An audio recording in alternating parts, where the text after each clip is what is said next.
good to be with you today. As Jeanette said, my name's Taylor. I'm one of the pastors here, and it is good to be with you this morning. I have to be honest, I was not originally scheduled to be up here preaching to you this morning, though. Pastor Wes called me yesterday morning, and he said that on Friday night he had scratched his eye. Something got in his eye under his contact lens, and by the time those of you who have this knows how it goes, by the time he was able to get it out, his eye was pretty scratched. So in his words, it looks like he's gone 12 rounds with Mike Tyson. So due to some pain and him not really being able to see out of that eye, we agreed that I needed to step in and preach today. So consider me your substitute teacher for today. Yeah. I'm not canceling class, though. Sorry to disappoint. So we still have a sermon. We still have some things to do. But I'm going to be your substitute teacher today. So let's dive in. I want you to think back to middle school, if you dare. Think back to your middle school years, if you dare to go there. And where were the places that you often found yourself at? Maybe it was a friend's house that you're really close to. Maybe it was a restaurant that you and your friends went to a lot.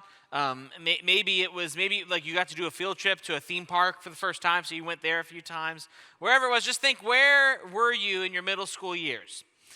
And so for me, it was a lot of those answers. But if I think back, I think there's one unique location I found myself a lot in middle school. Different than others might say, and different than you probably could answer. See, in middle school, a location that I frequented a lot was prison, visiting my dad. Those of you kind of know, I've been around Grace Church for a while, so you might know my family's story, and you might not if you're new here. Let me kind of tell you a little bit. So a big part of my family's testimony is my dad was arrested and sentenced and incarcerated for 33 months from the time that I was in 6th grade to the middle of 8th grade. And so a lot of my middle school time was spent going to visit him with my mom and grandma and others. Whether it was Charlotte County or Miami-Dade County or Sumter County in North Florida, we would do these weekend visits where we'd go, we'd visit, and then we would drive back. And it was a whole process of trying to get in to go to the visit. You had to be escorted by officers behind a bunch of locked doors. And then by the time you got in there, it was either, one big room where other inmates were having visits, or it was, maybe sometimes behind a glass where it was, we would pick up the phone and he'd be on one side of the glass, we'd be on the other, and we'd talk through there. And I can't remember a lot of the conversations that happened during the visits. But what I do remember is the intention of why we went to go visit.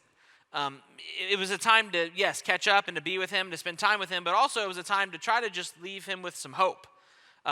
There are a lot of difficult pieces about being incarcerated, as you can imagine.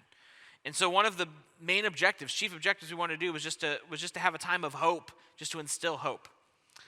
And years later, I'm able to look back on those times while with a lot of emotion during then. I'm able to look back on those times with a tinge of gratitude, knowing that we were in those moments encountering the presence and power and hope of Jesus while there. Because Jesus gives us this clear guide and clear visual of what it looks like, that he is everywhere, even in a prison, and that we are called as his followers to, yes, go even there. See, we've been in this series called Set Apart, and we've been looking at some texts, some teaching from Jesus from Matthew 25. This is actually in reference to a final judgment that's going to happen when Jesus comes back to earth. And we've said over and over again that we want to be on the right side of this. We want to be on the sheep in this scenario, not the goats. And so once more, let's look together at Matthew 25 at Jesus' teaching to his followers on what this life looks like. He says, "But when I, the Messiah, shall come in my glory, and all the angels with me, then I shall sit upon my throne of glory, and all the nations shall be gathered before me. And I will separate the people as a shepherd separates the sheep from the goats, and place the sheep at my right hand and the goats at my left. Then I, the king, shall say to those on my right, 'Come, blessed of my Father, into the kingdom prepared for you from the founding of the world. For I was hungry, and you fed me. I was thirsty, and you gave me water. I was a stranger, and you invited me into your homes. Naked, and you clothed me. Sick and in prison, and you visited me.' Then these righteous ones will reply, 'Sir, when did we ever see you hungry and feed you, or thirsty and give you anything to drink, or a stranger and help you, or naked and clothe you? When did we ever see you sick or in prison and visit you?' And I, the king, will tell them, 'When you did it to these my brothers, you were doing it to me. So as maturing followers of Jesus, this is the kind of life we're called to live, a life that is set apart, a life that does these kind of actions out of the overflow of our faith and relationship with Jesus. And we've walked through this teaching, and over the past few weeks, we've discovered a few things. A few weeks ago, when we kicked this off, we discovered that by love, followers of Jesus are set apart what? To love. That by the love, the great love God's given to us, we're set apart to love other people in an extravagant way. Then a couple weeks ago, we looked at the story of the woman at the well. And we learned together that set apart followers of Jesus cross boundaries to share common good. Then last week, we talked about Zacchaeus, a guy who was short on friends and short in stature, climbed the sycamore fig tree. And we learned this idea that Jesus meets me where I am, so what? So I can meet others where they are. That Jesus met Zacchaeus where he was at. And in turn, we can follow the example of Jesus by meeting other people where they are. And so today, we're going to wrap this series up, and we're going to look at this idea of what it looks like in today's world to visit those in prison. Now, let's get this out of the way, the elephant in the room. In our world today, prison has a really negative stigma. It's got this idea of evil or shame or almost like, well, they're worse off than I am. I can find somebody worse in the world than me because I'm not there. And here's what's fascinating. Our world today has this negative stigma around prison, but when you look at prison in the Bible, it's actually a place of potential. It's actually a place where God does some of his best work. It's actually a place where God frees people, which isn't that ironic. But God does his best freedom work in prison. Maybe it's because the distractions of the world are gone and it's kind of a more enhanced focus. But God meets people where they're at. I mean, think about the narrative of Scripture, the whole of Scripture. He met Joseph in the Old Testament. He met Peter, Paul, and Silas in the New Testament. And he's meeting people still today in a place that is largely forgotten with people that are often forgotten and overlooked. And isn't that good news for you and for me today? That God sees the people that are forgotten and goes to the places that are often forgotten too. Because while you may have never found yourself behind bars, I guarantee you there's been a place or a time in your life where you have been forgotten and overlooked. Where you've felt forgotten and isolated and less than. And the good news today is God sees you. In fact, Jesus' whole, one of his big points of his ministry, the reason he was here, was to bring freedom to those that were in prison. Now, let's look together. This is from Jesus in his hometown synagogue, telling people at the start of his ministry why he is here. This is what the Gospel of Luke records. It says, "Then the Spirit of the Lord is on me." This is Jesus talking. "Because he has anointed me to proclaim good news to the poor. He has sent me to proclaim" what? Freedom for who? The prisoners. "And recovery of sight for the blind. To set the oppressed" what? Free. See, Jesus came to share this good news and bring freedom to those that are imprisoned or oppressed. He is a chain breaker. We just sang about it. And here's what we might know. Not all of us have ever been behind bars. Some of us have, some of us haven't. But there are prisons that are invisible that we're all caught up in. There's invisible prisons. Maybe for you it's financial stress. Maybe you just can't get out of the debt and financial mismanagement that has plagued your life and you just can't break free. Maybe for you it's mental blocks where you have old scripts or struggles in your mind that you just can't seem to overcome that make you feel stuck. Maybe for you your invisible prison is an addiction, affliction, or compulsive behavior. We often refer to it as it around here. Where it's gotten a hold of you, you can't seem to get away from it. You don't want to talk about it, but it's a big problem. Maybe that's your invisible prison. Or maybe your invisible prison is an emotional barrier, an emotional woundedness or brokenness. I know that's my story. I had a lot of emotional woundedness and brokenness from the very thing I told you about, my dad's arrest and sentencing, incarceration. And for me, I spent lots of years carrying this emotional woundedness and brokenness, and it affected all these areas of my life in unhealthy ways. I couldn't cope with stress well. I would do things to harm people and harm others around me and trying to manage stress and big emotions. It ended up becoming detrimental to me and my family and those that I love most. And thanks to therapists and pastors and coaches and mentors and a whole host of people, and God's presence in each of those relationships, I've begun to, the past few years, live into a new kind of freedom with this. Not every day is perfect by any means, but I've discovered a little bit about this freeing power that Jesus talks about when he comes to free the oppressed and free those that are imprisoned. And you can too. And so today we're going to find some hope for everyone in an encounter that Jesus has with a man who is in his own prisons that he has for himself. And we're going to look at this story, and what we're going to do is we're going to read the whole thing in its entirety first, and then we're going to come back and talk about bits and pieces of it. It says, they sailed to the region of the Gerasenes, which is across from the Lake of Galilee. When Jesus stepped ashore, he was met by a demon-possessed man from the town. For a long time, this man had not worn clothes or lived in a house, but had lived in the tombs. When he saw Jesus, he cried out and fell at his feet, shouting at the top of his voice, "What do you want with me, Jesus, Son of the Most High God? I beg you, don't torture me." For Jesus had commanded the impure spirit to come out of the man. Many times it had seized him, and though he was chained hand and foot and kept under guard, he had broken his chains and had been driven by the demon into solitary places. Jesus asked him, "What is your name?" "Legion," he replied, because many demons had gone into him. And they begged Jesus repeatedly not to order them to go into the abyss. A large herd of pigs was feeding there on the hillside. The demons begged Jesus to let them go into the pigs, and he gave them permission. When the demons came out of the man, they went into the pigs, and the herd rushed down into the steep bank into the lake and was drowned. When those tending the pigs saw what had happened, they ran off and reported this in the town and countryside. And the people went out to see what had happened. When they came to Jesus, they found the man from whom the demons had gone out, sitting at Jesus' feet, dressed and in his right mind, and they were afraid. Those who had seen it told the people how the demon-possessed man had been cured. Then all the people of the region of the Gerasenes asked Jesus to leave them, because they were overcome with fear. So he got into the boat and left. The man from whom the demons had gone out begged to go with him, but Jesus sent him away, saying, "Return home and tell how much God has done for you." So the man went away and told all over town how much Jesus had done for him. And all God's people said, Amen. So I know that was a lot, but let's spend some time breaking this down. So first, some context.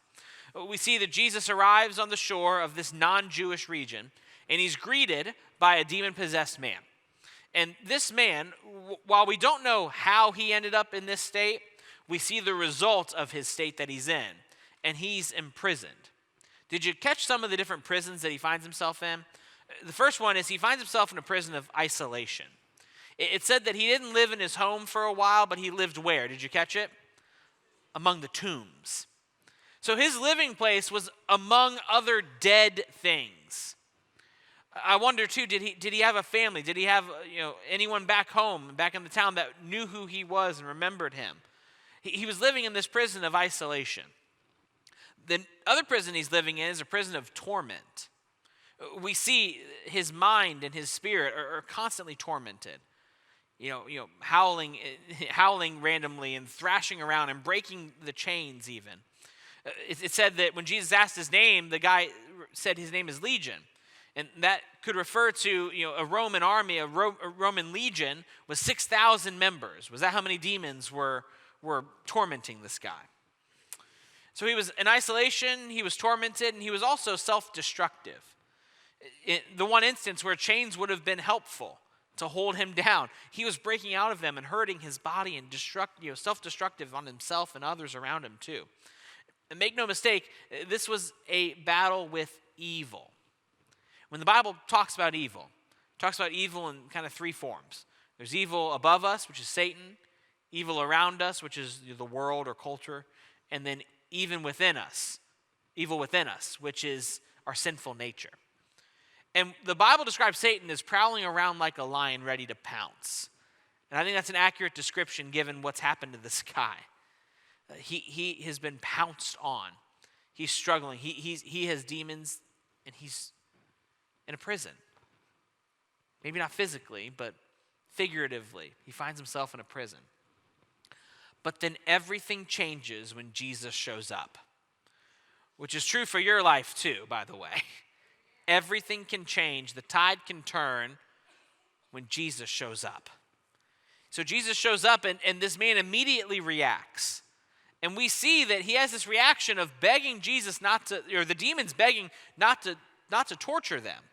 In Mark's gospel of this same interaction, Mark writes this interpretation, which I find fascinating. It says, when Jesus was still some distance away, the man saw him, ran to meet him, and what? Bowed low before him. This man who was out of control runs to meet Jesus, and then what? Bows low before him. Hear me, this was not a symbol of agreement. The demons did not agree with Jesus, but they did have to acknowledge his power. If you need some hope today, you need to hear this. If you walked in here today thinking that there's something that you're struggling with that God can't overcome, God can't do, God can't help, God can't fix, you need to understand that the very personification of evil, directly opposed to God, still has to bow to him because of his power. So whatever you walked in here with, I want to invite you to understand that it still must bow before God. God's power is still greater. And so Jesus, he looks at the man and the demons, has this interaction, and he gives them permission. Don't you love that term? That's how powerful he is. He gave them permission where they could go. He gave them permission to go into this herd of pigs, and then the pigs all go off the cliff into the water and drown. I would insert a bacon joke here, but I'm not going to. Okay, I'm going to refrain.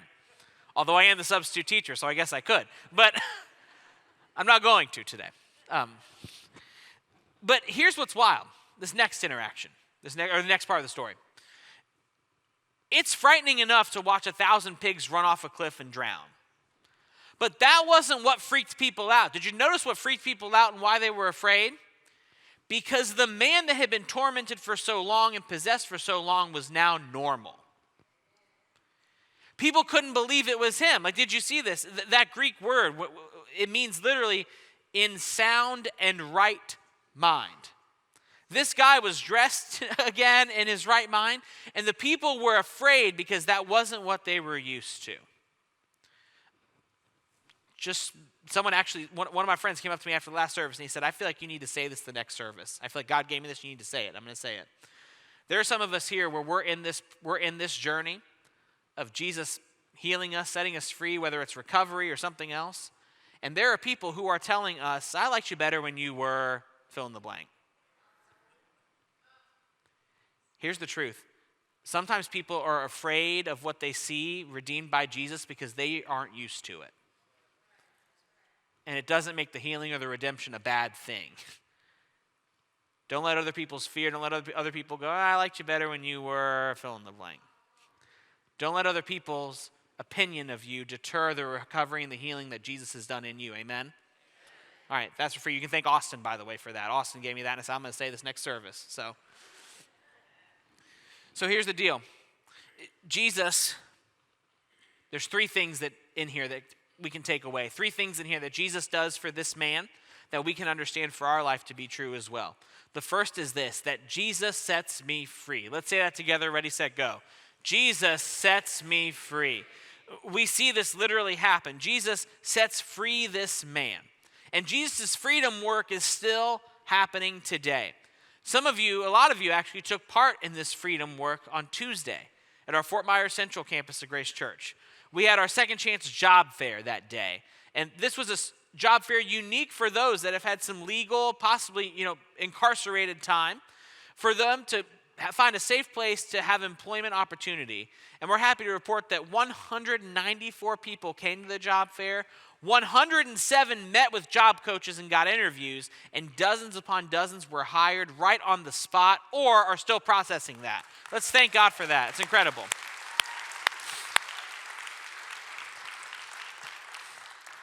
Being in their room, it was such a cool spirit. Like it was celebration, it was excitement.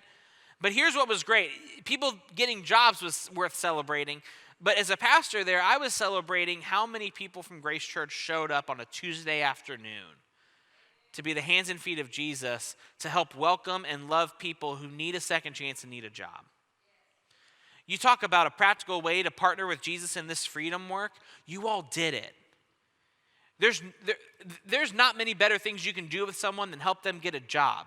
After needing a second chance, needing to get their life back on the right track, you were able to be there to pray for people, love on them, help them find a job so they can get their life back in the right direction. So way to go, Grace Church. I'm so proud to be a part of a church like this. Yeah, let's thank God. And his freedom work is not done. That was Tuesday. We had a great day yesterday, breakfast with Santa and chili cook-off. We got a good day today. God's constantly setting the oppressed and the imprisoned free. Will we join him in that, and will we accept that freedom for ourselves? So let's continue the story. So Jesus heals this man, and there's this encounter at the very end where he wants to keep following Jesus. And normally, in these stories, in these encounters, what we see in Scripture, whoever gets healed, whoever has this encounter with Jesus, continues to follow him. He kind of just joins the crew.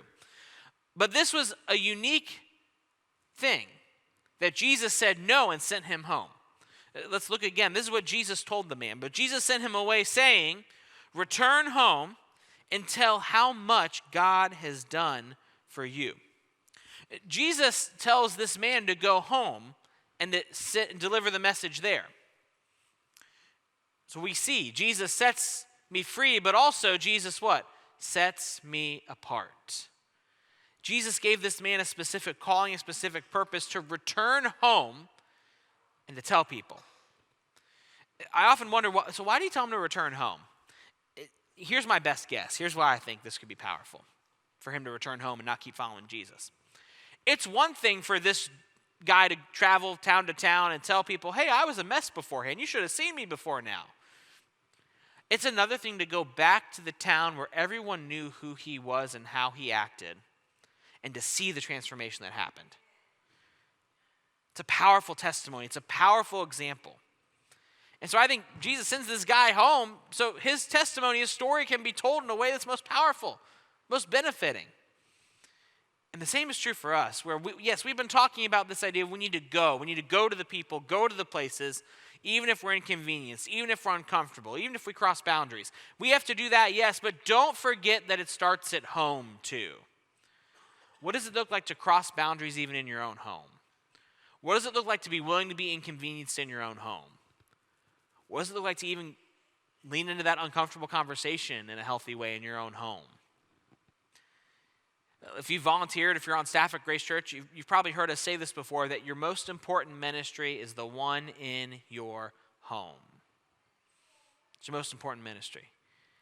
And so it starts there. And what we see is this man, he goes home and he begins telling people across the town, beyond where he is, what Jesus did for him. And here's what we see. We see this third part of this sequence, that Jesus sets me free and sets me apart and sends me out. Can you say that with me? Say that whole sentence with me. Ready, set, go. Jesus sets me free and sets me apart and sends me out. See, this man and us too, we are sent out to tell other people about the freedom work that Jesus has done in us. And how he's given us this greater calling, this greater purpose, this new identity as children of God and people of worth. And there's a challenge before us today of what does this look like, sharing this with people that are imprisoned. And so to help me today, to give some practical words to this, I want to invite my friend Norm to make his way up here. And as Norm's making his way up here, I want to let you know that Norm has an incredible story. You're going to get to hear a little bit of it right now. And Norm and his wife Barb do incredible work with our Kairos and Kairos Outside ministries. These are incredible ministries that help bring the hope and healing of Jesus to people that are incarcerated and also the loved ones of people that are incarcerated. So I want you now, let's thank God for Norm. Let's welcome him up here today. All right. Norm, thanks for being here today. I appreciate it. Thank you. So I figured a fun place to start would be, you have a pretty incredible story of God meeting you in an amazing way when you first said yes to him and you first placed your faith in him. I could try to write a better story, but I don't think I could do it. So do you want to share a little bit about that with us, kind of that first time you said yes to Jesus and that invitation? Well, we were made to go to Sunday school until we were in the 8th grade. And after that, we could go our own way, and I went my own way. And when I was in the Army, every day I passed by the chapel, and I kept thinking, I should stop in sometime. And I never did. And when I went to college after the Army, the Christian Student Union, I saw that, and I thought, I should go there sometime, and I never did.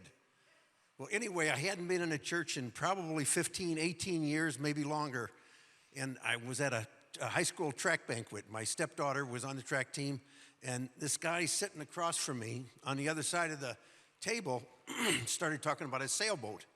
Well, I said, well, what kind of sailboat do you have?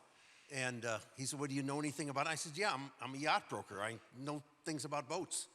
And we talked a little bit about that, and later on, after the thing was over, he followed me into the bathroom. And it was Bill Hybels, who was the pastor of Willow Creek at the time. Like that Willow Creek Church in Chicago. Like Global Leadership Summit, Bill Hybels. All right, you're okay, now they're with you. Okay, I think some of them had to do wait, who? Yeah. Well, anyway, he mentioned later that God, in his sermon, in fact, that God told him, invite this guy to Willow Creek. And he says, I didn't do it. And God kept saying, Bill, invite him to Willow Creek. And he said he didn't do it. But he says, finally, I got up and I went up to the bathroom, and here this guy is obviously unchurched. And he went in the bathroom and he invited me to Willow Creek. And Bill called it bathroom evangelism. I got in a seeker small group and started going to church and eventually accepted Christ. And it totally changed my life. Incredible. And that was really, that was kind of the beginning of this journey of you experiencing that freedom that Jesus had for you. And you had another encounter where God kind of met you in this profound way. And it happened when you actually first got involved in Kairos, in serving there. Would you share with us a little bit about that? Yeah, I went to church one time at Cape Christian Fellowship, and Bob Norton was the leader of the Kairos weekend, and I had been asked to do Kairos so many times. Kairos is very much like the Walk to Emmaus, only in the prison. And he asked me to do Kairos, and I every time somebody asked me, I said, well, I got to pray about it. That was my way of saying no. But anyway, so Bob asked me to do his Kairos, and I said, Bob, I got to pray about it. And I took one step back, and God spoke to me like he never did before, and he said, now. And I turned around and I said, Bob, I'll do it. My wife was with me. She almost fainted. That would have been a quick prayer, too. Bob's like, wow, that was fast. And that one decision, I think that was your moment of this is what God's called me to, was this right here. And that has led to years of you doing incredible ministry with those that are incarcerated. I mean, hundreds, if not thousands of people you've had contact with now. And one of those opportunities kind of has led into another venture that I want you to tell us about. And then you told me a story this week about a guy named Billy. And that story, I think, has the redemption that we talked about of what does it look like to be sent out?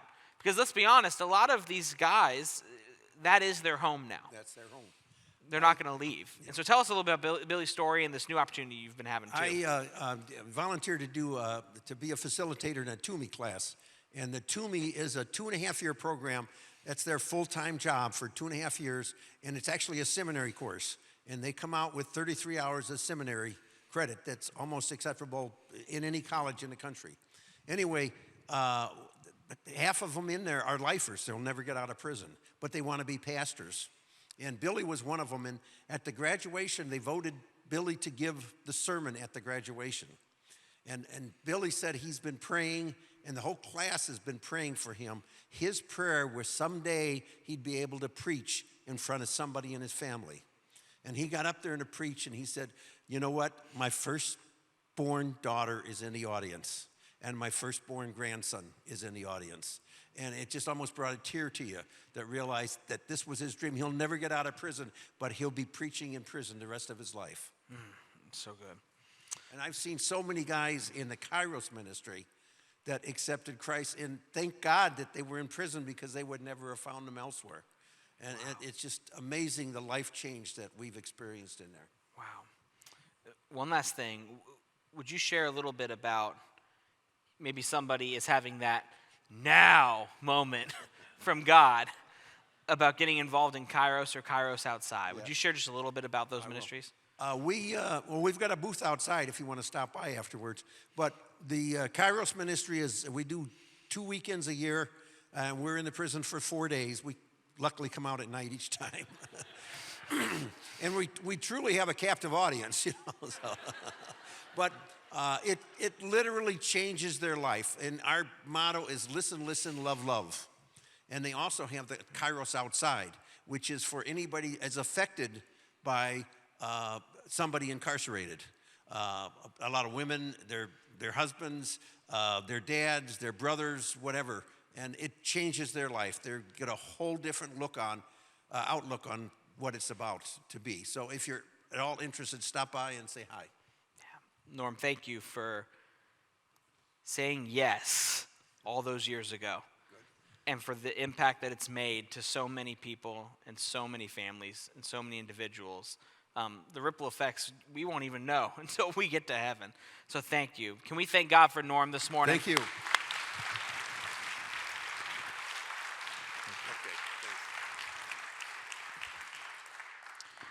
So you heard in Norm's story this sequence that was lived out of Jesus setting him free and setting him apart and sending him out. And if I had to say who in my life has been someone that I've seen that sequence in the most beautiful way, one of the most beautiful ways, I'd have to say it's my dad.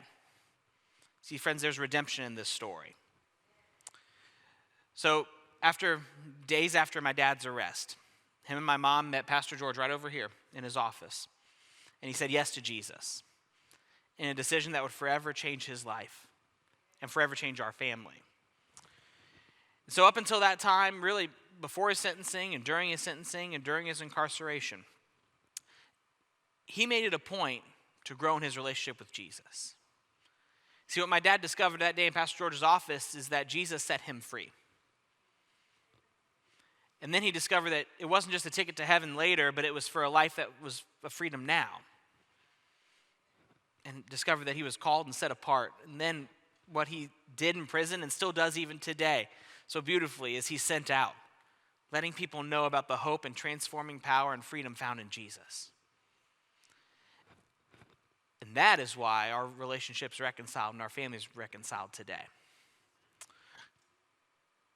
And in the midst of all the struggle and emotions and walking through the storm in my middle school years and in his incarcerated years, he did one thing right the whole entire way. He constantly pointed me back to Jesus. Every single chance he could. I have a manila folder, a giant, it's filled, of all the letters he wrote me when he was incarcerated, including one that he left for me the night he was sentenced to open that night. And even then, he took opportunity to point me to Jesus. And I want to read you just a few snippets from this letter. He says, well, son, if you're reading this means that God decided he needed me to do his work. I can only say that I'm so terribly sorry this had to end up like this. And I hope you will keep your faith and not let Satan turn you away. I can never make up for this time I'm losing with you or the pain and suffering I've caused, but I can promise you this. I will spend the rest of my life trying to make it up to you if you will let me. There are going to be times when you're going to be mad at me for not being there, and that's okay. I just pray that God will keep the Holy Spirit in your heart, and those moments will pass quickly. Jesus promises us that when he takes us through these valleys or hard times, he does it for a purpose and will always walk with us as long as we keep our trust and faith in him. He will provide us with a prize at the end of that valley. Be strong for mom and grandma, and always, always, always remember, and never, never, never forget that no matter what happens, Jesus will always love you, and so will I. God bless you. You are precious to me and him. I read that letter the night he was sentenced to 33 months. Jesus and a whole host of others met my dad in prison. It changed his life. Will you take up the call to be set apart and visit those who are imprisoned in your life and be the hands and feet of Jesus that transforms them? Let's stand for prayer.